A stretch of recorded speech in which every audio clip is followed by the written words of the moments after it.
Il est temps de vous informer sur Molière Télévision. Messieurs et dames, bienvenue à cette édition du journal, mais bien avant, place au sommaire. Mesdames et messieurs, au sommaire de cette édition d'information, Jean-Michel Sama Lukonde, Premier ministre congolais, a totalisé 2 ans à la tête de la primature depuis son investiture le 26 avril 2021 en République démocratique du Congo sous le règne du président Félix Tshisekedi. Et puis, le commissaire divisionnaire de la police nationale congolaise Ituri Ngoyi Sengelakio a présenté mardi 25 avril 2023 au gouverneur de cette province 20 présumés criminels avec plusieurs biens volés. C'est tout pour les titres. Votre journal, c'est ici et maintenant. Encore une fois, bienvenue. Débutons ce journal par cette information. Plusieurs pays dans le monde entier manifestent la volonté d'aider la République démocratique du Congo à éradiquer la rébellion du M23 dans l'est du pays. C'est le cas de l'Égypte à travers son ambassadeur reçu à Kinshasa mardi 25 avril 2023 par le vice-premier ministre et ministre de la Défense, et un acteur sociopolitique estime que ces soutiens sont une résultante de la diplomatie du chef de l'État. Reportage. Les différents soutiens à la République démocratique du Congo venant de plusieurs pays à travers le monde ayant pour but d'aider la RDC à éradiquer la rébellion du M23 dans l'est de la RDC résulte de la réussite de la diplomatie initiée par le chef de l'État congolais Félix-Antoine Tshisekedi.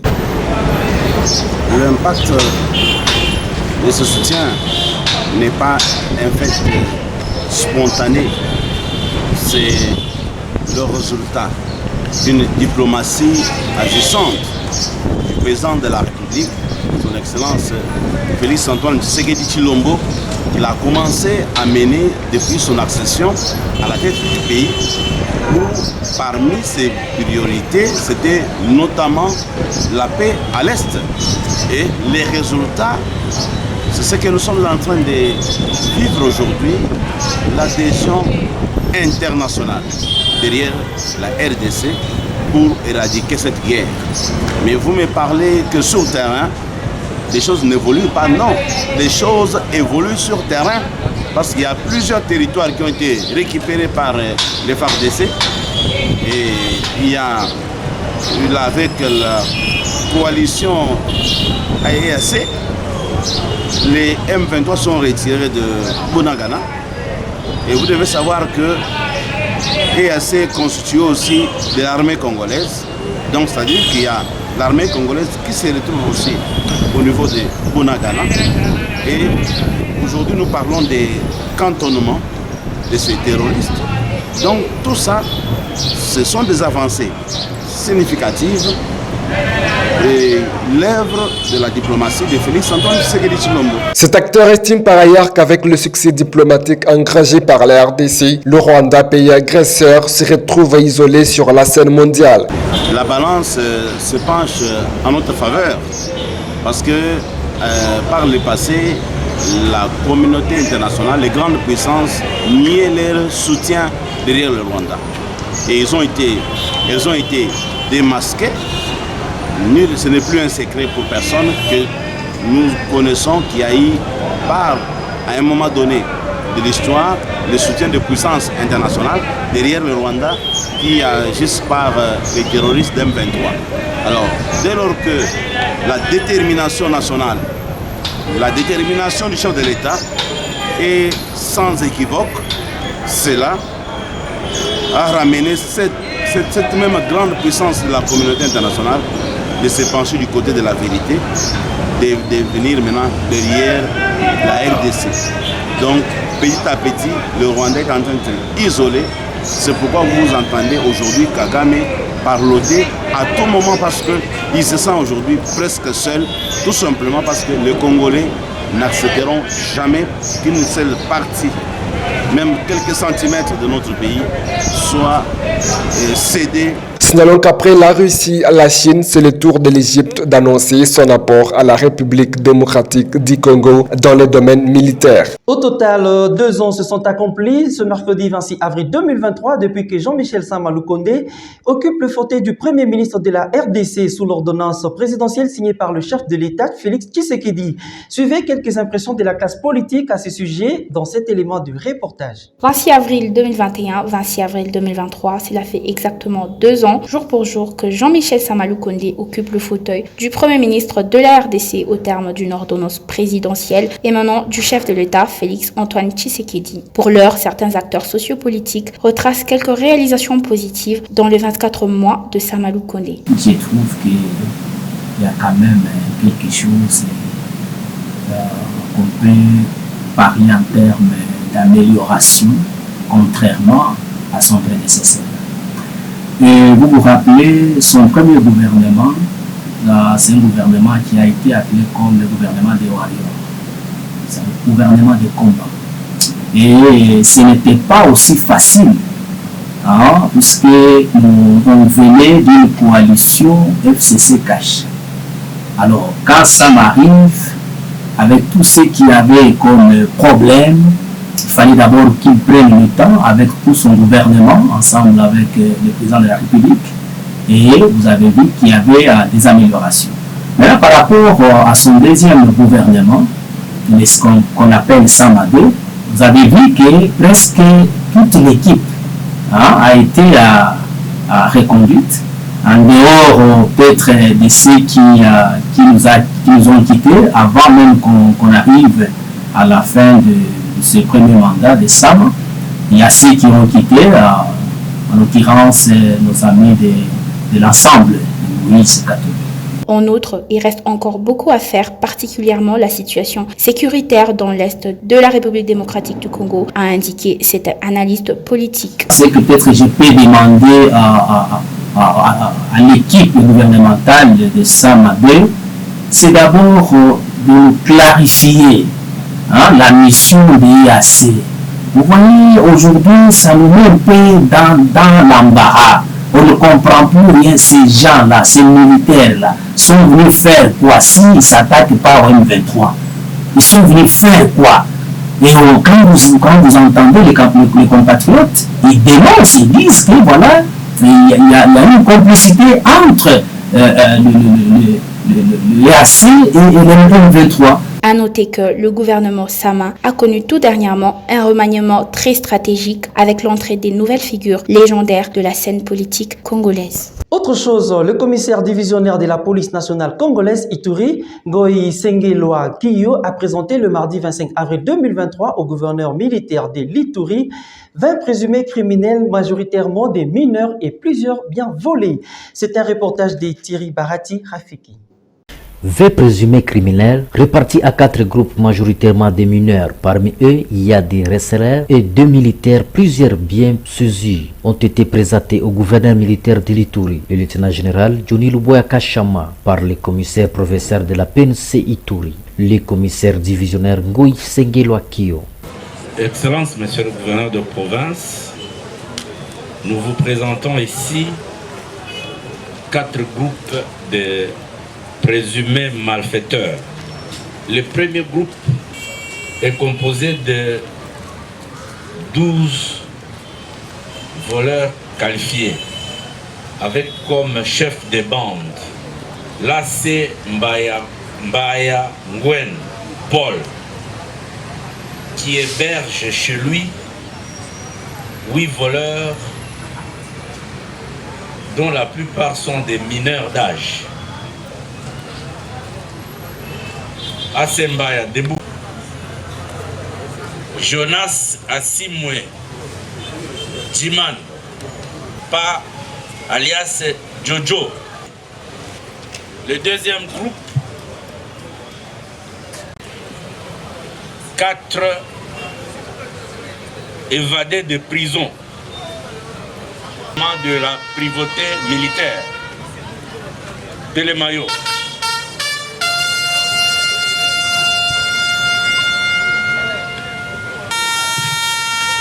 Le quatrième groupe est composé de 2 receleurs. Madame Ouyera Adubango Ani.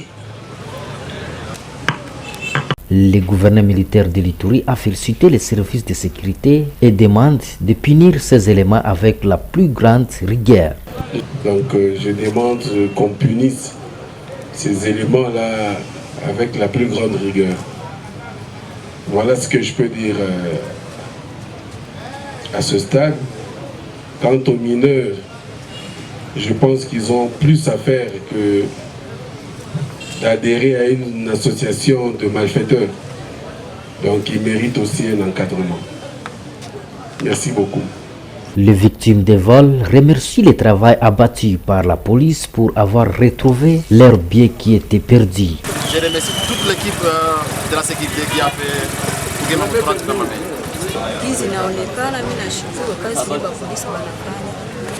Et je suis très content pour tous les éléments qui ont aidé pour qu'aujourd'hui nous pouvons trouver nos biens. Et ce message fort du nouveau commissaire général de la police nationale congolaise, le commissaire divisionnaire principal Benjamin Alonga Boni aux Congolais, il appelle à faire confiance à la police nationale congolaise qui ne ménagera aucun effort pour la protection des personnes et de leurs biens, mais aussi l'installation d'un état de droit. Il l'a dit au sortir de l'audience avec le président de la Cour constitutionnelle Dieudonné Kamuleta. On l'écoute. Bénéficiaire dans la récente ordonnance nous portant en grade et en fonction à la tête de la police. Et il va de soi que la police étant l'auxiliaire de la justice, nous présentons nos civilités au président de la Cour constitutionnelle, puis nous faire voir que voilà, nous appartenons désormais à la famille de ceux qui peuvent décider du sort de ces pays. Durant notre entretien de la part du président de la Cour constitutionnelle, nous avons eu des recommandations conformément à la Constitution, parce que nous avons des attributions constitutionnelles.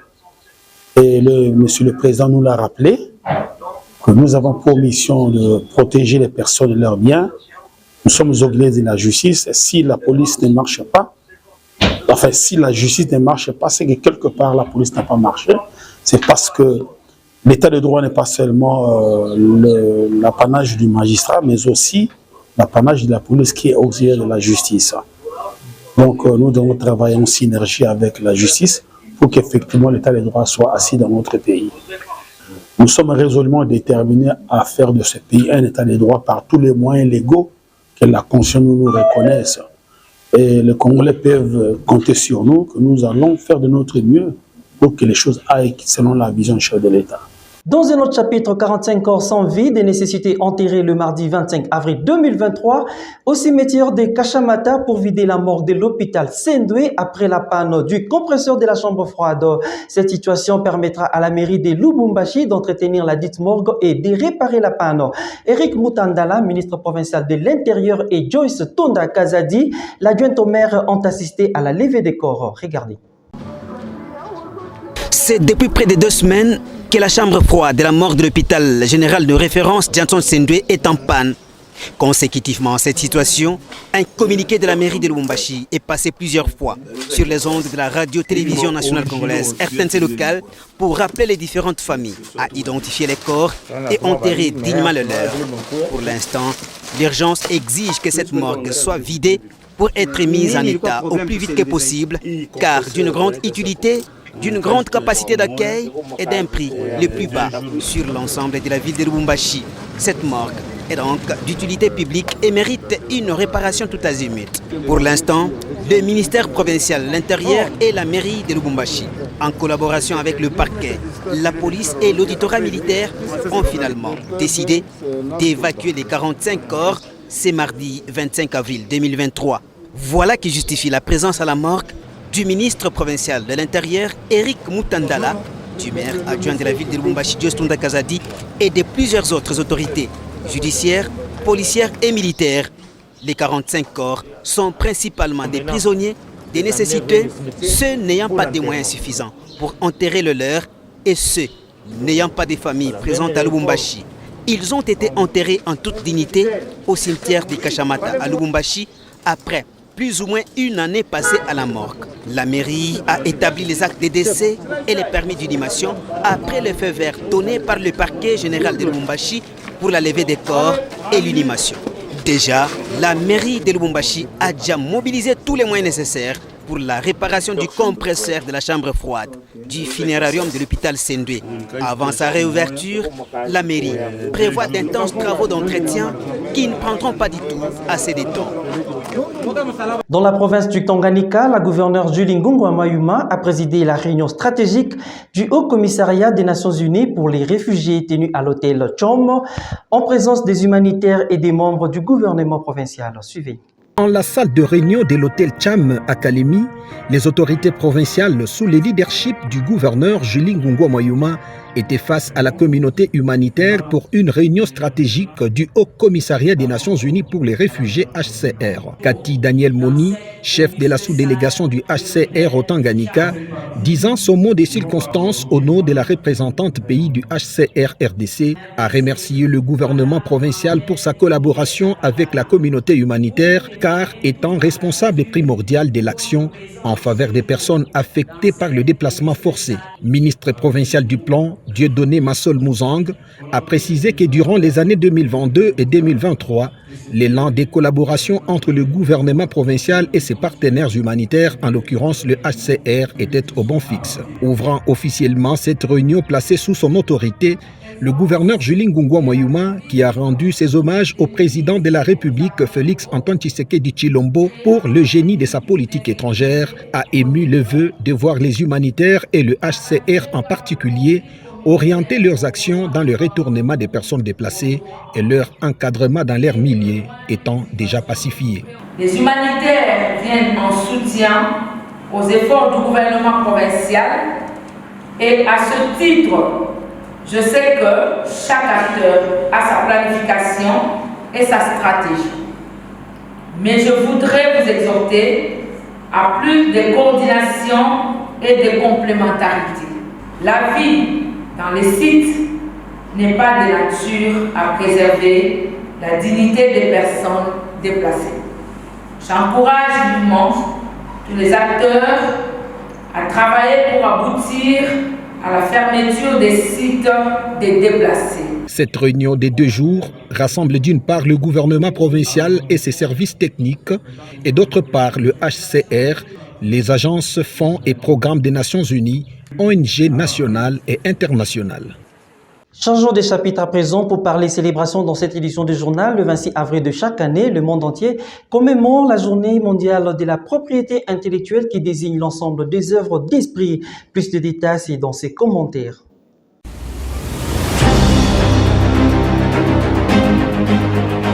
Célébré chaque 26 avril de l'année, on parle de la journée mondiale des propriétés intellectuelles pour, de manière générale, désigner l'ensemble des œuvres d'esprit telles que les inventions, les œuvres littéraires ou artistiques, le dessin, le symbole, le nom de marque, le logo, etc.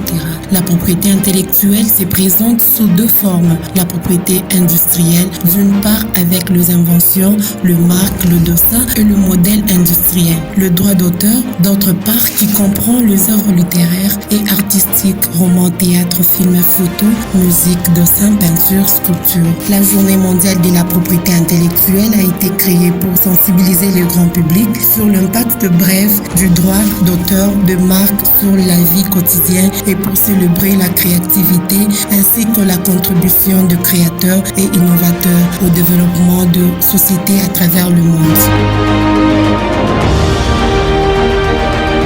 Et pour finir un mot en sport, la FIFA a nommé le lundi 24 avril 2023 un comité de normalisation au sein de la FECOFA qui va gérer les affaires courantes jusqu'au 30 novembre 2023.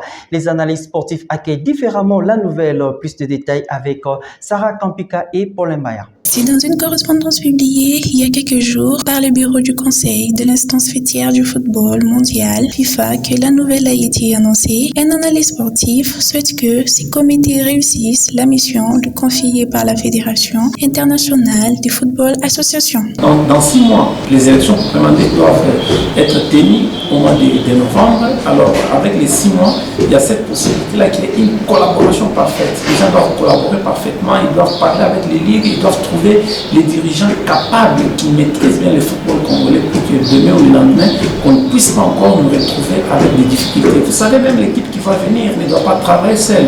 nous n'avons pas cette politique de continuité. Constant Omar est parti, mais il y a ces histoires qui étaient aussi positives.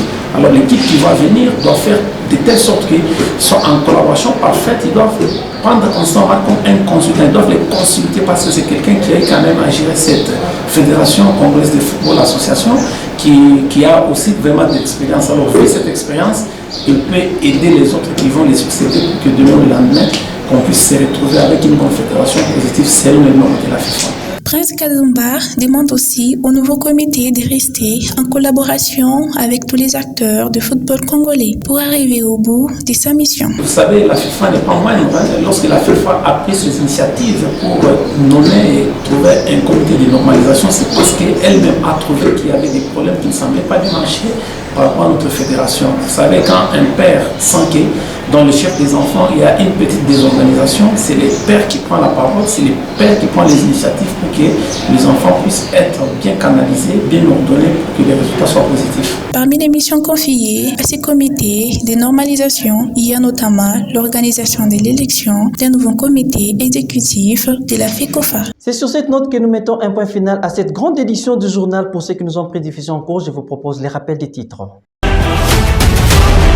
Vous avez suivi au cours de cette édition d'information, Jean-Michel Samalukonde, Premier ministre congolais, a totalisé 2 ans à la tête de la primature depuis son investiture le 26 avril 2021 en République démocratique du Congo sous le règne de Félix Tshisekedi, président de la République démocratique du Congo. Vous avez également suivi les commissaires divisionnaires de la police nationale congolaise Ikuringo Isebelako a présenté mardi 25 avril 2023 au gouverneur de cette province 20 présumés criminels avec plusieurs biens volés.